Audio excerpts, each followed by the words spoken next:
It's a beautiful night for some racing, and we are at Castle Combe for a 3-4 race. I now have my points to be Cat 3 rider, so this is my first race as an unofficial third cat. Guys, welcome back to the What Life. Let's roll.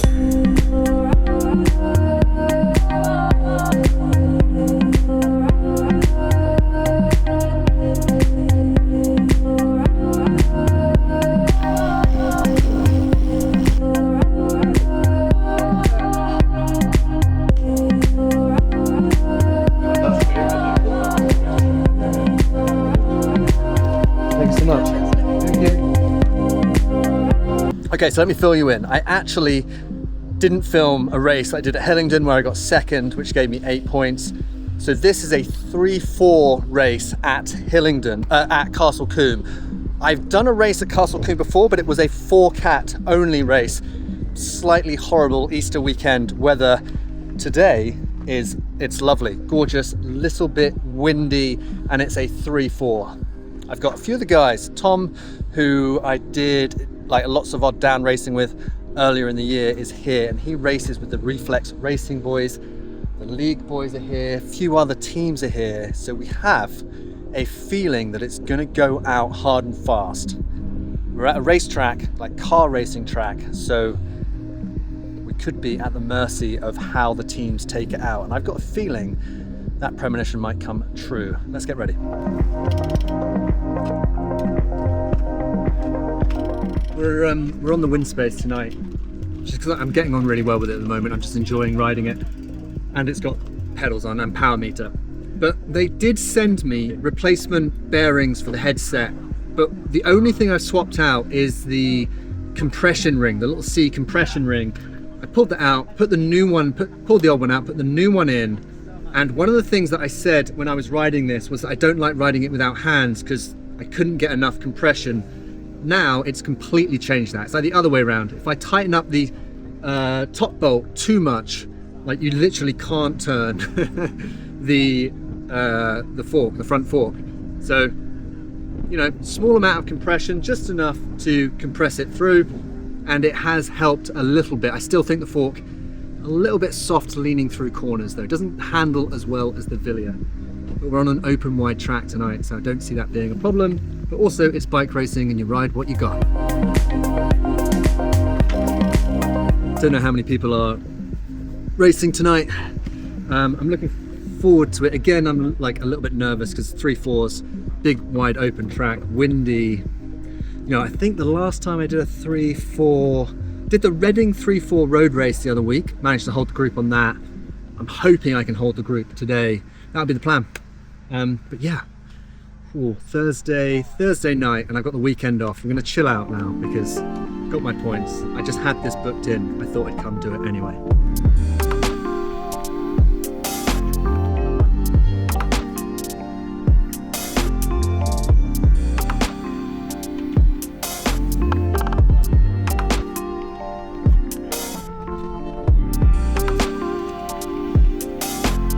This has been my go-to recently. Cheeky Morton gel, like 15-20 minutes before the race. We got like 35 minutes. I'll do a warm-up out on the road.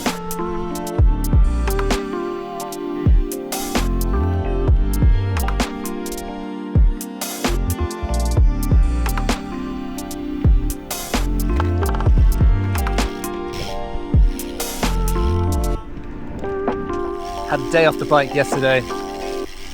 Raced on Tuesday, picked up my points, day off the bike yesterday, and then I've done nothing today other than coming to do this little warm-up, smash a 3-4 race. Hold on.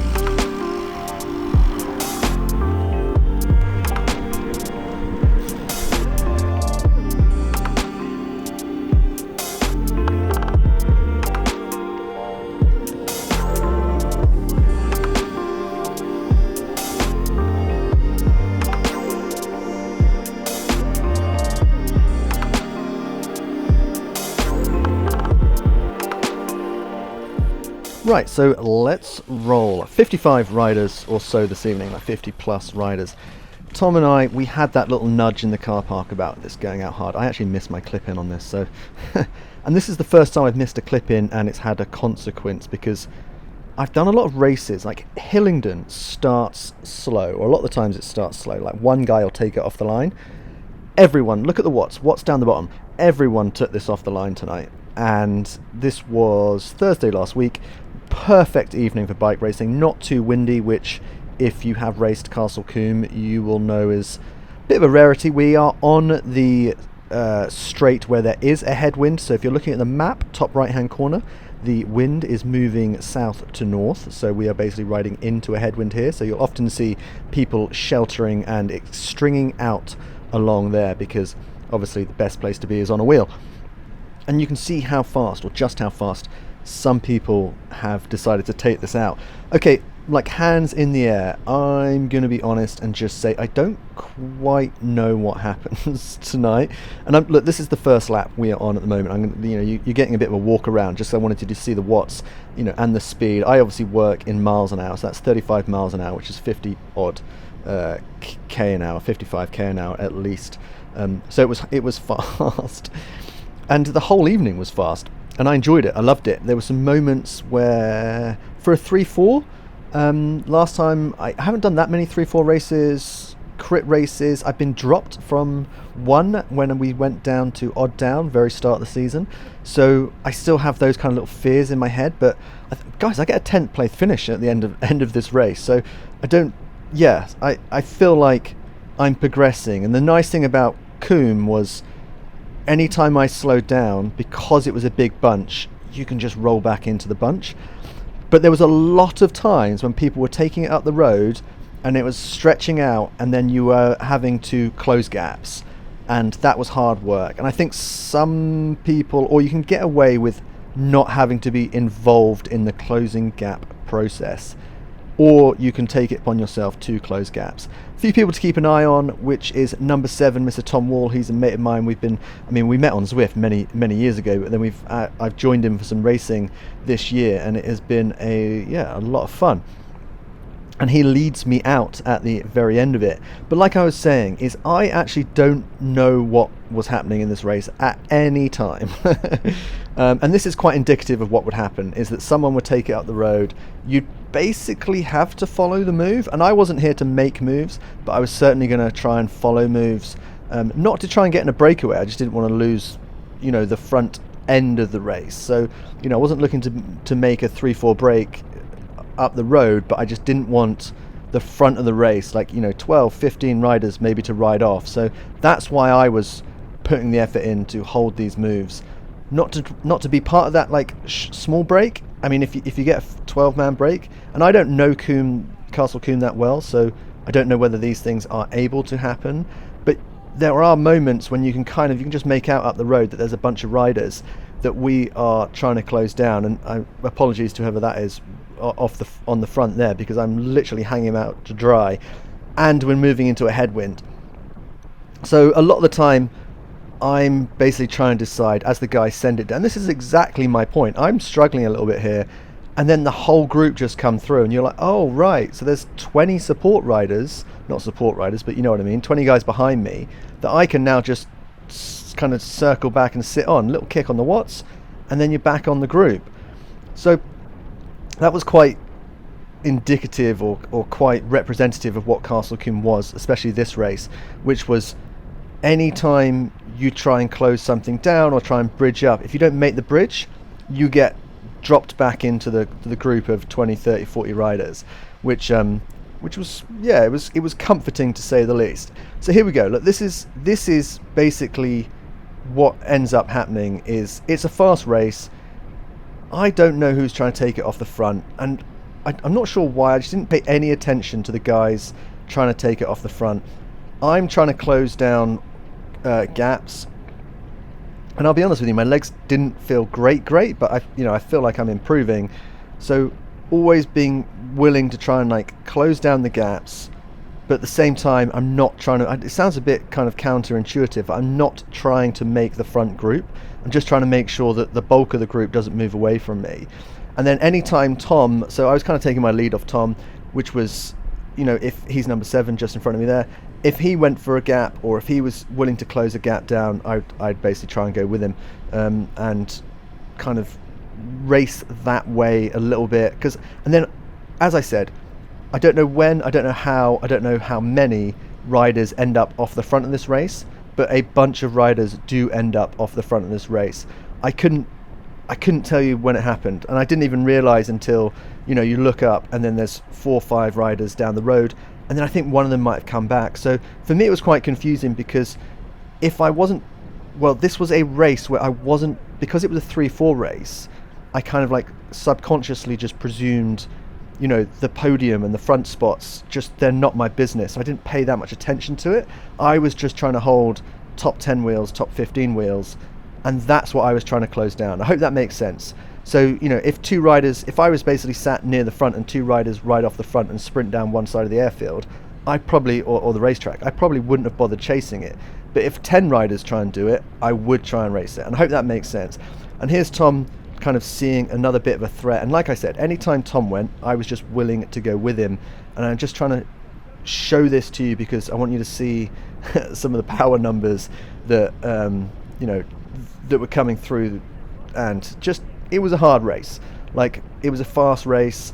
There were moments in it that were a little bit more chill than others, obviously, but very, very different to racing at Hillingdon, where Hillingdon is just, you can go hard, but because it's a 2-minute lap, and this is a 5-minute lap, because it's a 2-minute lap at Hillingdon, you're only ever going hard for like 1 minute 90 seconds, 2 minutes at the most.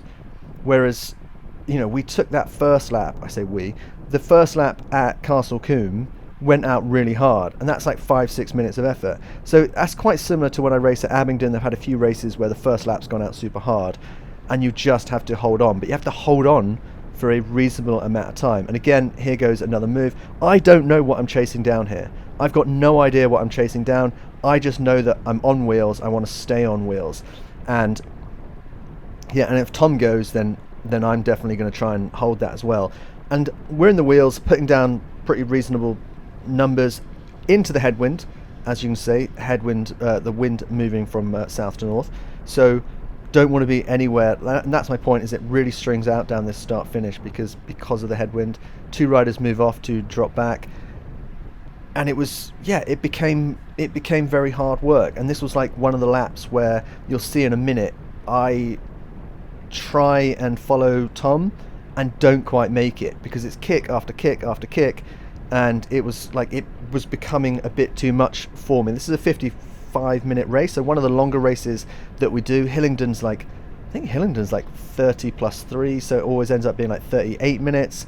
So for this, and you can see a few riders down the road that I think Tom and a few other guys are potentially looking to try and close down.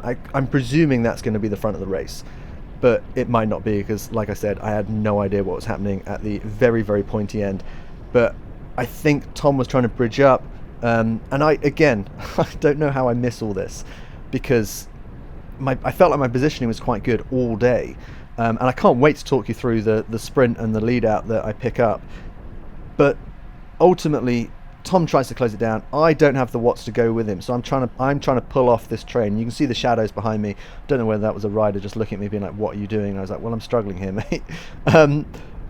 They then closed gaps, and this is my point about Goodwood, is that there were so many riders. Like, I'm dropping back thinking, oh, the group's going to end soon. And it's just not. It's just like rider after rider after rider, and you're like, oh, cool. Well, I'll just dive back in on a wheel, and then you're back in the group.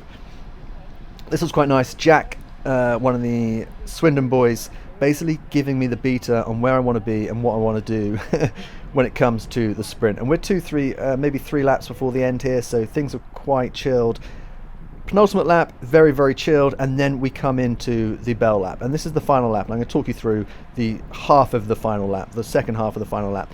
Jack had basically very clearly said, when you come down through the last corner, you want to be on the left. He's like, whatever happens, just make sure you're on the left when it comes into the finish of this race. And I don't race for a team, and this has been the interesting thing, is like Cat 4 racing, you don't really get, you very rarely get any teams. 3-4 racing, I'm starting to see team dynamics, 3-4 riders of the same team, and then their tactics or the fact that they can work together come into play more, and it's making me realize it's a completely different style of bike racing. So Cat 4 racing, you're just on your own. You're racing everyone else. It's very, very individual, and you might still be trying to work with people, but ultimately you're not singing from the same hymn book when it comes to, the be all and end all, the final point. I managed to work it over to the left of the racetrack. Now, Tom and I aren't on the same team. It's just he very kindly said that he'd give me a lead out as a bit of a laugh in the car park. He's like, look, if we're together on the last lap, I'll lead you out into the sprint. So we managed to work it over to the left. So that was at least the good thing. We're coming into the last corner now. I'm trying to hold his wheel as much as possible. I shout at him a little bit here. I'm like, no, because he started moving forward. I didn't want him to be like third, fourth wheel. I wanted to sit seventh, eighth wheel, and then us both get pulled through, and then we could go hopefully at the right time. But I didn't want him chewing up too much wind too early. So his positioning was great. I've never done a lead out before. I've never really tried to hold someone's wheel. I get nudged off it slightly, as is always the case, but you'll see exactly what happens in a minute. But I'm fighting for his wheel here because, and the Insta360 camera, those 360 cams make it look like there's more space than there is. There is no space here, guys. Like, everyone is like nudging each other next to each other. It's pretty tight, but I'm doing my best to hold his wheel. Anytime he's moving across, I'm trying to go with him. He kicks up a little bit. I then kick with him. But that's because a rider came down the left and kind of threatened, so that rider's now sat on the front. So we've now got two riders in front of Tom. I'm sat on Tom's wheel. Tom then decides to kick a little bit as the momentum drops off, and then he goes. I'm still seated now. He's going now. I'm still seated. And then I see the rider on my right kick up and out the saddle, and then I'm like, right, go. So when you see my head pop into screen, that's when I start sprinting, when you can just see it. Put the watts on. I come round one of the Swindon boys. Tom's just there on my right. I come through him, and then I don't quite manage to catch a few of the other guys, but I think it's top 10 finish in a 3-4.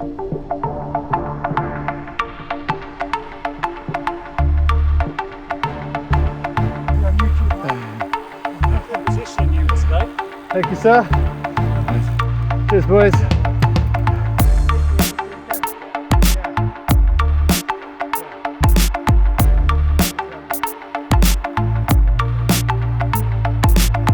I appreciate it. That was good fun, because when I just found your wheel, I was like, we're on the last lap, halfway round. Did you see me look round? Yeah, but I was already there. I'm here. Yeah. So then I shouted at you, not yet, because you were moving up, and I was like, I don't want to move up yet. Yeah. I know you've kind of got to. But no, mate, you positioned me so well for the bunch.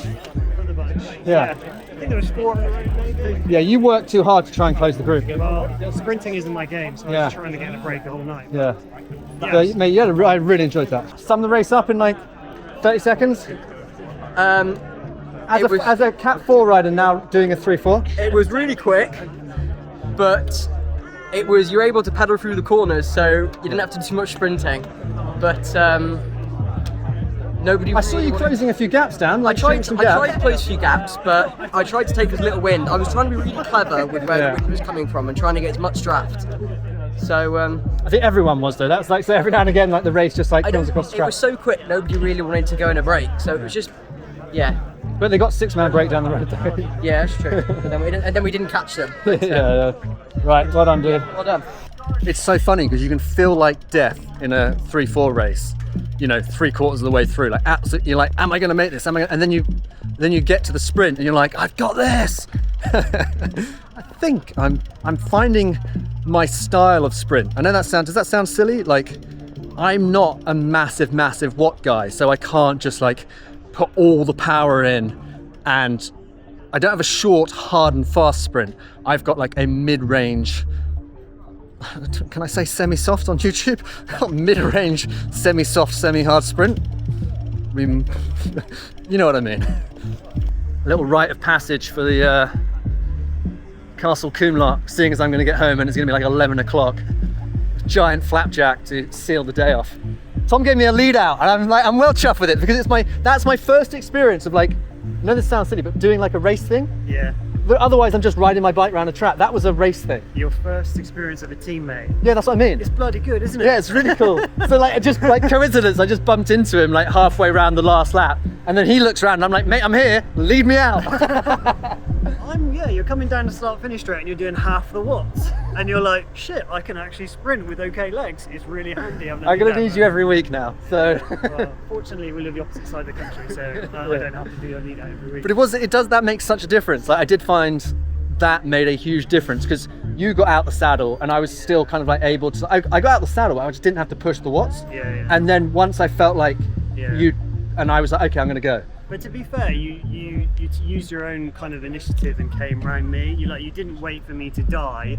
Yeah. You went, now's the time to go, because you saw other people moving. Yeah. So you did really well in that regard. Yeah, it just meant that there was like a period of like 5 or 6 seconds, 8 seconds, whatever it is, where I wasn't working as hard you as. had that, like 300 meters, didn't you? Like free go at 100 meters. I enjoyed it as well. It's quite fun. Yeah. So we're just going to do a quick sign off. I just find it amazing that you can be in a race and find it really hard. And you're like, oh, I'm really, really struggling. I don't think I'm going to be in this at the end. And then you get that little cool down before things build up for the finish and you're back in. And you've just got that extra gear to give for the sprint. And I'm really happy that I had a chat with Tom before the race and he said, look, if we're in it, he was happy to put a little effort in and leave me out. That made me feel like a bike racer, which was really cool because everything I've done so far has been just a guy riding a bike in a race. So I really enjoyed that. And perhaps I do need to try and find a team or start a team. But anyway, yes, my sprint is not hard and fast. It's like I've got a bit of longevity to it, I think, anyway. And yeah, I'm enjoying it. And I survived and I feel like did reasonably well in a 3-4. So we are good. Wasn't in the break though, which we're cool with. Anyway, guys, thanks for joining in. Not that one on the head. What do we have coming up? I mean, we've got tons of stuff. We've got the Via Crit, which we're going to be doing in a third cat. We have a couple more road races coming up and we're building bikes. Good summer. Guys, thanks for sticking around. I'll see you on another one soon.